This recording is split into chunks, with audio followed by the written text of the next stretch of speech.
नमस्कार, आप देख रहे हैं न्यूज 18। मैं हूं आपके साथ मेनका चौधरी। रात के 9 बज रहे हैं, यानी कि वक्त लाख टके की बात। और मैं हूं आपके साथ अनुपम। लाख टके की बात में सबसे पहले आपको दिखाएंगे अयोध्या में एक्शन। एसपी की बढ़ी टेंशन क्योंकि गैंगरेप के आरोपी मोहित के खिलाफ बुलडोजर कार्रवाई पर भी सियासत गर्मा चुकी है। वहीं आपको दिखाएंगे 5 अगस्त की बारी, अब वक्फ पर तैयारी, जिसमें आपको दिखाएंगे कैसे वक्फ बोर्ड की मनमानी को रोकने के लिए केंद्र सरकार पूरी तरह से तैयार हो चुकी है। और वहीं आपको दिखाएंगे राम के अस्तित्व पर सवाल क्यों, कि स्टालिन सरकार में मंत्री एसएस शिवशंकर ने भगवान राम पर विवादित टिप्पणी की है।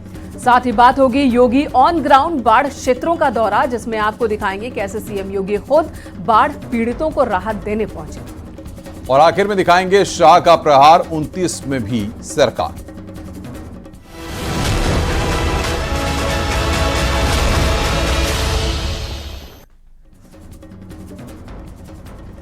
तो अयोध्या गैंगरेप केस में समाजवादी पार्टी चारों तरफ से घिर चुकी है, क्योंकि जिस आरोपी को बचाने के लिए डीएनए टेस्ट की मांग हो रही है। अब उस मांग पर बीजेपी के साथ ही बीएसपी ने भी अखिलेश यादव को घेर लिया है और सवाल आरोपी को बचाने पर उठ रहे हैं। तो दूसरी तरफ आरोपी सपा नेता मोहित खान के खिलाफ बुलडोजर एक्शन की तैयारी भी जारी है। आइए इसी पर आपको दिखाते हैं एक रिपोर्ट।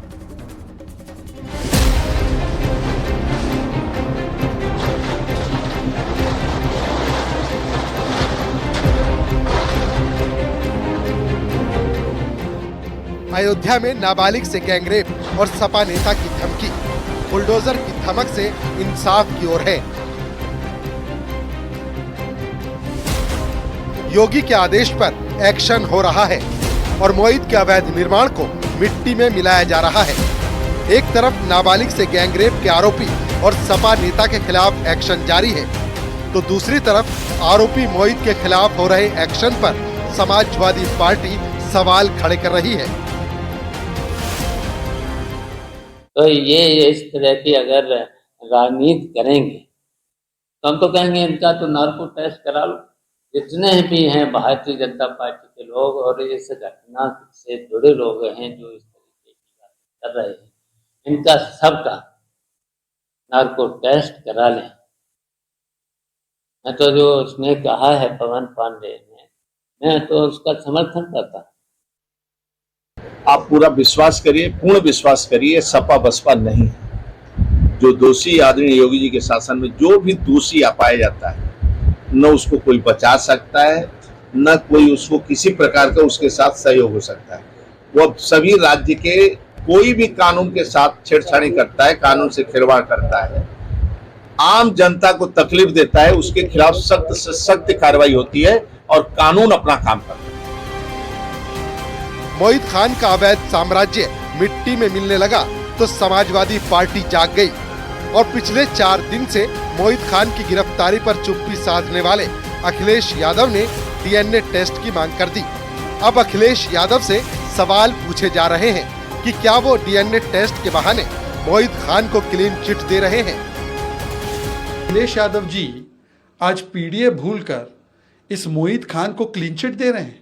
कह रहे पहले डीएनए टेस्ट करवा दीजिए। क्या 12 वर्षीय बच्ची की बातों पर भरोसा नहीं है? उसके चरित्र पर सवाल उठाए जा रहे हैं। और अखिलेश यादव जी ये बताइए कि यदि डीएनए टेस्ट कराने की आवश्यकता है तो मोहित खान की टीम, जो जय सिंह राणा है, जो मोहम्मद राशिद है, वो जाकर उसके परिवार को धमका रहे हैं कि केस वापस लीजिए।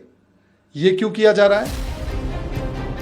मायावती ने इस मामले में योगी सरकार की कार्रवाई का समर्थन करते हुए समाजवादी पार्टी पर ही हमला बोल दिया। उन्होंने सपा से सवाल किए कि उनकी सरकार में ऐसे आरोपियों के खिलाफ कितने डीएनए टेस्ट हुए।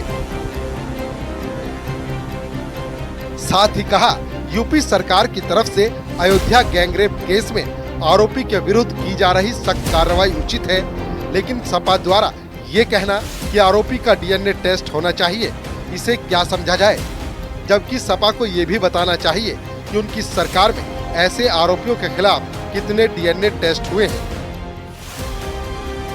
इससे पहले जिस अयोध्या के सांसद अवधेश प्रसाद पर आरोपी से कनेक्शन का आरोप लगा, उन्होंने भी इस घटना में डीएनए टेस्ट करवाने की मांग कर दी। उन्होंने कहा कि पुलिस बिना किसी दबाव में आए हुए दूध का दूध और पानी का पानी करे और किसी भी बेगुनाह को न फंसाया जाए। मेरा विनम्रतापूर्वक ऐसे लोगों से निवेदन है कि ये राजनीति का मोमेंट नहीं है, ये पॉलिटिक्स का नहीं है, ये संवेदना का है, दर्दनाक घटना है। उसको न्याय दिलाने में लगें और जो भी दोषी है उसके खिलाफ कार्रवाई की जाए, इनोसेंट को फंसाया न जाए और इसको और अच्छा आने के लिए डीएनए टेस्ट लगा लिया जाए। डीएनए जांच की मांग पर खूब सियासत हो रही है, तो आरोपी मोहित को बचाने की कोशिश में समाजवादी पार्टी चौतरफा घिर चुकी है। यानी अयोध्या में अधर्म की ये घटना राजनीति का अड्डा बन चुकी है। Bureau report, News 18।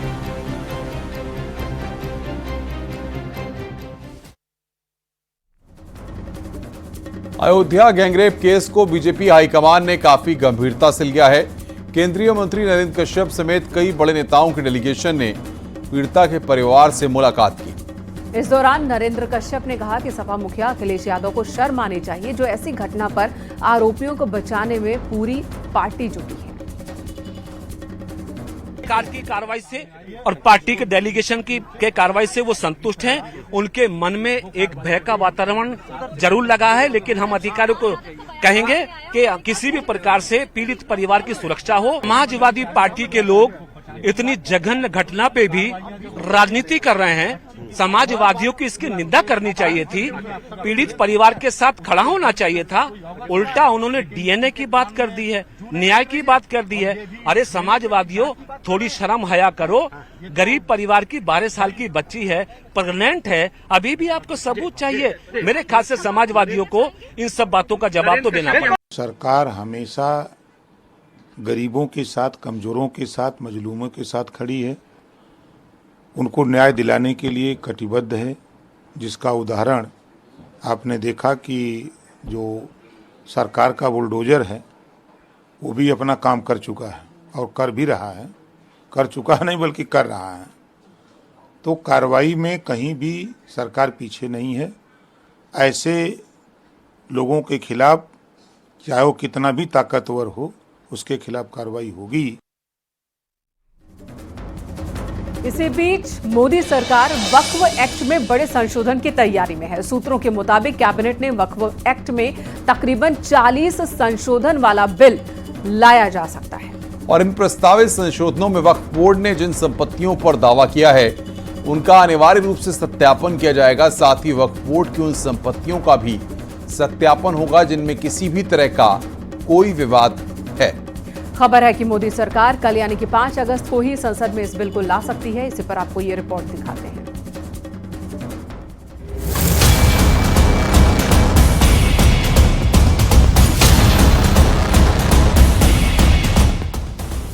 पाँच अगस्त, जिस दिन राम मंदिर का भूमि पूजन हुआ, जिस दिन धारा 370 हटाने का बिल आया, उसी 5 अगस्त को वक्फ बोर्ड पर शिकंजा कसने की तैयारी हो रही है।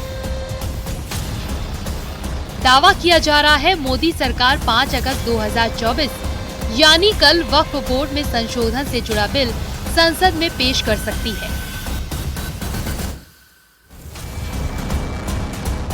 मोदी सरकार वक्फ एक्ट में बड़े संशोधन करने जा रही है। सूत्रों के मुताबिक वक्फ एक्ट में करीब 40 संशोधन वाला बिल लाया जा सकता है। वक्फ बोर्ड ने जिन संपत्तियों का दावा किया है उनका अनिवार्य रूप से सत्यापन किया जाएगा। साथ ही वक्फ बोर्ड की उन संपत्तियों का भी सत्यापन होगा जिनमें किसी भी तरह का कोई विवाद है। खबर है कि मोदी सरकार सोमवार को ही संसद में इस बिल को ला सकती है। मेरा हुकूमत हिंद को मशवरा है कि पूरे भारत में जितने भी वक्फ बोर्ड हैं, चाहे वो सुन्नी हो या शिया हो, इनमें जो करप्शन है, भूमाफियाओं से साठगांठ है, चेयरमैन, मेंबरान और अधिकारी लोग मिलकर के वक्फ की संपत्तियों को बर्बाद कर रहे हैं। इसको तहफ़्फ़ुज़ फराहम करने के लिए और इसको सुरक्षा प्रदान के लिए कानून बनना चाहिए और ऐसा कानून। बड़े अफसोस की बात है कि पिछले 10 सालों में सरकार सिर्फ मुसलमानों के लिए काम कर रही है। कभी ट्रिपल तलाक को लेकर, कभी राम मंदिर को लेकर, कभी ज्ञानवापी को लेकर, कभी मथुरा मस्जिद ईदगाह को लेकर। कभी दिल्ली वक्फ बोर्ड को लेकर या वक्फ बोर्ड में संशोधन को लेकर, ये तमाम चीज़ें जो है मुसलमान के लिए हैं। अफसोस ये है कि पिछले 10 सालों में इस सरकार ने उन हिंदुओं के लिए जिन्होंने भर भर के इसको वोट दिया है, कोई बिल ये लेकर नहीं आए। वक्फ बोर्ड एक्ट में संशोधन की खबरों के सामने आने के बाद अब इस पर सियासत भी तेज हो गई है।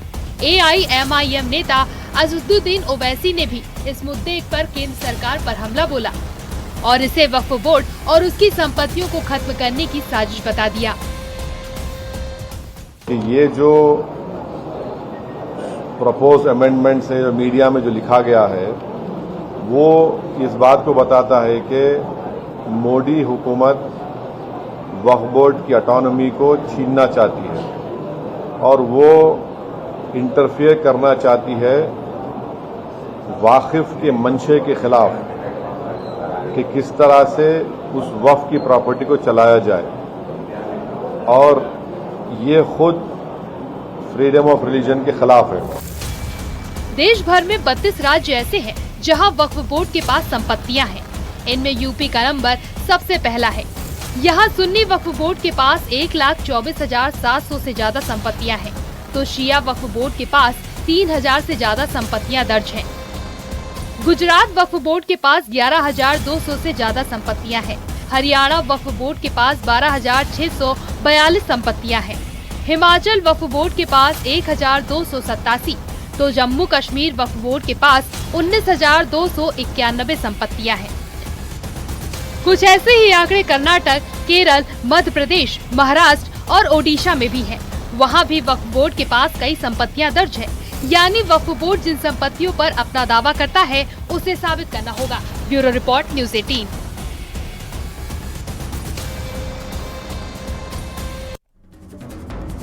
तमिलनाडु की MK स्टालिन सरकार में मंत्री SS शिवशंकर के भगवान राम पर दिए गए बयान पर सियासी बवाल मच गया है। तमिलनाडु के परिवहन मंत्री SS शिवशंकर ने भगवान राम को लेकर विवादित बयान दिया है।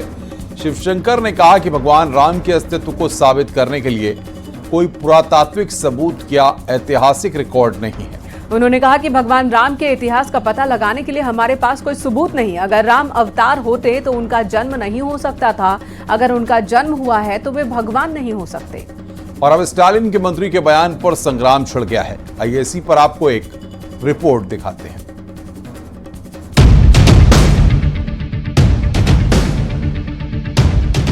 तमिलनाडु में MK स्टालिन के मंत्री के बिगड़े बोर्ड। MK स्टालिन के मंत्री ने राम के वजूद के मांगे सबूत। श्री राम के अस्तित्व पर सवाल, सियासी बवाल।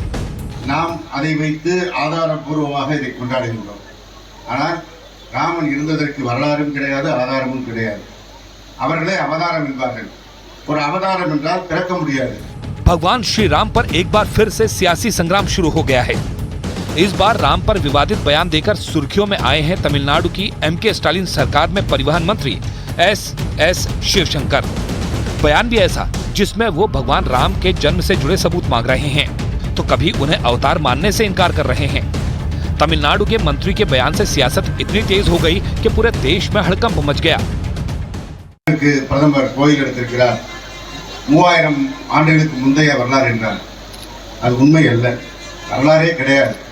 நமக்கு ராஜேந்திர சோழன் வாழ்ந்ததற்கு சோழன் கட்டிய கோயில் இருக்கிறது, வெட்டிய குளம் இருக்கிறது, செப்பேடுகள் இருக்கிறது, சிற்பங்கள் இருக்கிறது. நாம் அதை வைத்து ஆதாரபூர்வமாக இதை கொண்டாடுகின்றோம். ஆனால் ராமன் இருந்ததற்கு வரலாறும் கிடையாது, ஆதாரமும் கிடையாது. அவர்களே அவதாரம் என்பார்கள். ஒரு அவதாரம் என்றால் பிறக்க முடியாது, அது கடவுள் என்று நாம் கொண்டாடுவது. கடவுளாக பிறந்துவிட்டால் அவதாரமாக இருக்க முடியாது. எனவே நம்மை மயக்கி நம்முடைய வரலாற்றை மறைத்து வேறொரு வரலாற்றை உயர்த்தி காட்டுவதற்கான ஒரு வாய்ப்பாகத்தான் அதையெல்லாம் செய்கிறார்கள்। भगवान राम पर एक बार फिर से सबूत मांगे तो संतों से लेकर सियासतदानों ने प्रतिक्रिया दी। किसी ने तमिलनाडु के मंत्री के बयान का कड़ा विरोध किया, तो किसी के लिए उनका ये बयान अभिव्यक्ति की आजादी समझ आई, तो किसी ने आस्था पर ऐसे बयान देने को सही नहीं ठहराया। कांग्रेस के नेतृत्व वाली इंडी गठबंधन का हिंदू, सनातन और राम विरोधी घिनौना चेहरा एक बार फिर सामने आ गया है। कुत्सित मानसिकता के शख्स तमिलनाडु के परिवहन मंत्री है। नाम है एस शिवशंकर। वो कहते हैं कि राम जी के भगवान होने के अस्तित्व का कोई ऐतिहासिक प्रमाण नहीं है, इसीलिए प्रभु राम की पूजा ही नहीं होनी चाहिए। अरे भस्मासुर, कण कण में बसे प्रभु राम पर सवाल उठाने से पहले एक बार अपने नाम का तो ख्याल कर लेते। देखिए, ये तो आस्था का सवाल है। किसी को किसी पर आस्था है, किसी को किसी पर आस्था है।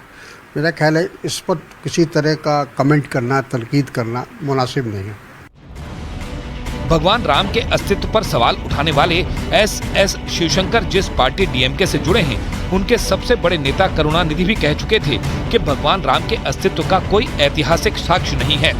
उनके अलावा भी दक्षिण भारत से कई नेता सनातन और भगवान राम पर सवाल उठा चुके हैं। अब एक बार फिर से राम पर सवाल उठा तो राम भक्त फिर से गुस्से में दिखने लगे।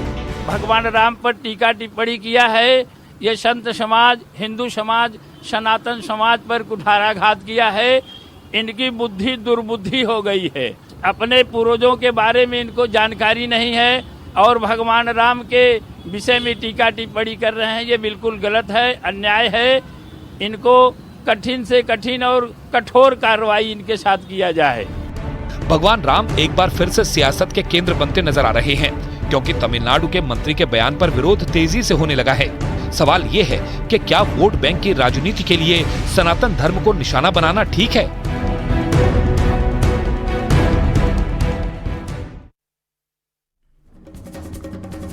उत्तर प्रदेश के कई जिलों में बाढ़ और बारिश की दस्तक है। कई इलाकों में तो बाढ़ का पानी भी घुस चुका है, लेकिन बाढ़ को लेकर योगी की सरकार की तारीफ हो रही है। सीएम योगी खुद बाढ़ग्रस्त इलाकों का दौरा कर रहे हैं और पीड़ितों को मदद पहुंचा रहे हैं। कुछ ऐसी ही तस्वीर आज कुशीनगर से सामने आई, जहां सीएम योगी ने बाढ़ पीड़ितों को आर्थिक मदद के साथ राहत सामग्री भी बांटी। तो वहीं सीएम योगी बच्चों को दुलारते भी नजर आए। बाढ़ बचाव के लिए किए गए उपायों का परिणाम है बाढ़ में लोगों को राहत मिल रही है। याद करिए, आज से 7 वर्ष पहले नौ की बीमारी से, इंसेफ्लाइटिस और मस्तिष्क ज्वर से सबसे अधिक बच्चे प्रभावित होते थे, पीड़ित होते थे। आज बीमारी को पूरी तरह समाप्त कर दिया गया। अब तो कुशीनगर में कुशीनगर वासियों का अपना मेडिकल कॉलेज भी हो गया है और इसीलिए लगभग 600 करोड़ रुपए की बाढ़ बचाव के कार्य आज दिखाई देते हैं। बोल्डर से पिचिंग होती है। बहनों और भाइयों, सरकार संकट के समय आपके साथ है। आपके सुख में आपके साथ सुखी होना चाहती है, लेकिन आपको कहीं दुख न उठाना पड़े, सरकार इसके लिए समय से अपना उपाय प्रारंभ करती है। लेकिन फिर भी अगर कहीं से कोई ऐसी आपदा आती है, उस आपदा से निपटने के लिए भी सरकार प्रभावी उपाय करती है। इधर चंडीगढ़ में गृह मंत्री अमित शाह ने विपक्ष पर हमला बोला और कहा कि कांग्रेस को 2029 के चुनाव में भी विपक्ष में ही बैठने की तैयारी करनी चाहिए। उन्होंने कहा कि मोदी सरकार अपनी उपलब्धियों की वजह से तीसरी बार सरकार में आई है और 2029 में भी एनडीए की ही सरकार बनाएगी। अमित शाह ने चंडीगढ़ के मनी माजरा में जल आपूर्ति परियोजना का उद्घाटन किया और उसके बाद शिवालिक गार्डन में जनता को संबोधित कर रहे थे।